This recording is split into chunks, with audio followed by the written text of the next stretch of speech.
चीन को आज जवाब दे रहे हैं अमित शाह। एलएसी पर चीन से तनाव के बीच अरुणाचल दौरे को लेकर इस वक्त की एक और बड़ी खबर का हम रुख कर रहे हैं, जहां अरुणाचल दौरे पर अमित शाह हैं। असम के डिब्रूगढ़ में सीएम हेमंता बिस्वा शर्मा ने स्वागत किया है और वही तस्वीर आपके सामने, जहां डिब्रूगढ़ से अरुणाचल प्रदेश अमित शाह जाने वाले हैं। हालांकि आपको बता दें, चीन सीमा के पास ही अब वाइब्रेंट विलेज प्रोग्राम को लेकर आज शुरुआत हो रही है और ये बड़ी खबर है, जहां एलएसी के पास किबुथु गांव में वाइब्रेंट विलेज प्रोग्राम की शुरुआत अमित शाह करने वाले हैं और किबुथु में ही पनबिजली परियोजनाओं की शुरुआत भी गृह मंत्री करेंगे। तो अरुणाचल दौरे को देखते हुए किस तरीके का यह बड़ा संकेत भारत की तरफ से चीन को दिया जा रहा है, क्योंकि एलएसी पर तनाव के बीच अरुणाचल दौरा बहुत मायने रखता है।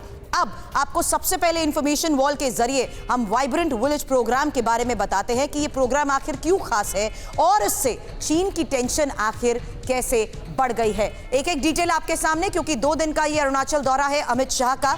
उनका स्वागत इस बीच वहां पर किया जा रहा है, जिसकी सीधी तस्वीरें टीवी9 भारतवर्ष आपको दिखा रहा था। चीन से ताजा विवाद के बीच ये दौरा बहुत अहम हो जाता है। हालांकि महत्वपूर्ण यही है कि किबुथु में अब वाइब्रेंट विलेज प्रोग्राम की शुरुआत अमित शाह करने वाले हैं और चीन सीमा के जिस तरीके से ये काफी नजदीक है, ये बहुत इंपॉर्टेंट प्रोग्राम हो जाता है, क्योंकि वाइब्रेंट विलेज प्रोग्राम से अब चीन को ये सीधा संदेश देने की कोशिश की जा रही है। हालांकि राज्य की 9 पनबिजली परियोजनाओं की शुरुआत को लेकर भी खबर बेहद महत्वपूर्ण है और साथ ही ये कि आईटीबीपी के जवानों से भी गृह मंत्री की मुलाकात होने वाली है। इस बीच कल अरुणाचल के नमती इलाके में शाह जाएंगे और वोलोंग युद्ध स्मारक जाकर भी शहीदों को श्रद्धांजलि देंगे।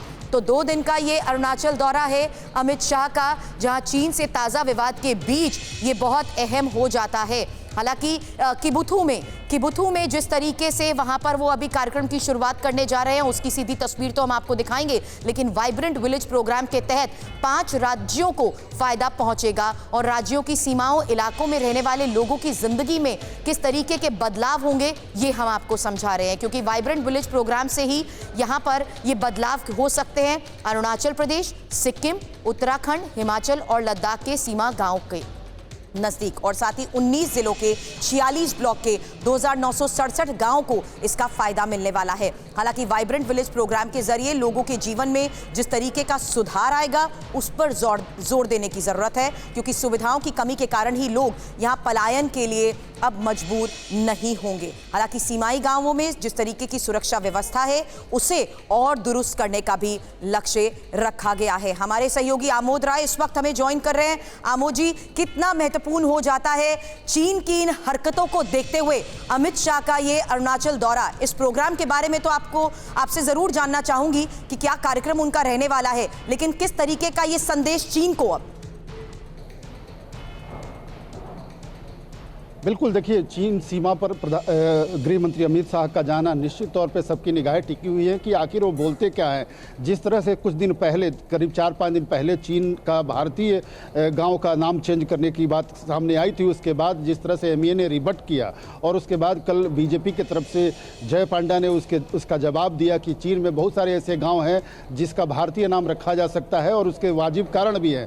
और आज गृह मंत्री का वहाँ जाना और गृह मंत्री के द्वारा चीन के अंतिम गांव, चीन सीमा के अंतिम गांव तक पहुंचना, ये अपने आप में दिखाता है कि जहां कुछ सालों पहले तक कोई भी सेंट्रल लीडर पहुंचने की हिमाकत करने में कई बार सोचता था, लेकिन आज धड़ल्ले वहां बीजेपी के टॉप लीडर्स जाते हैं, वहां केंद्र सरकार के गृह मंत्री जा रहे हैं, वहां प्रधानमंत्री जाते हैं। तो ये अपने आप में दिखाता है कि भारत का जो एग्रेसिव पॉलिसी है वो कितना आगे बढ़ चुका है और साथ ही गृह मंत्री आज वहाँ क्या बोलते हैं, इस पर सबकी निगाह रहने वाली है। लेकिन सबसे इंपॉर्टेंट बात यह है कि जो केंद्र सरकार ने योजनाएं चलाई हैं, उस योजनाओं के तहत ये कोशिश की जा रही है कि जितने सीमावर्ती नॉर्थ के गांव हैं, नॉर्थ दिशा में चीन से सटे हुए 4-5 राज्यों में, उन सभी गांवों में इतना बेहतरीन इंफ्रास्ट्रक्चर दिया जाए और सुरक्षा व्यवस्था मुहैया कराई जाए ताकि वहां से माइग्रेशन न हो सके फिर आगे सुरभि। इसका विशेष ख्याल रखा जा रहा है केंद्र सरकार के द्वारा।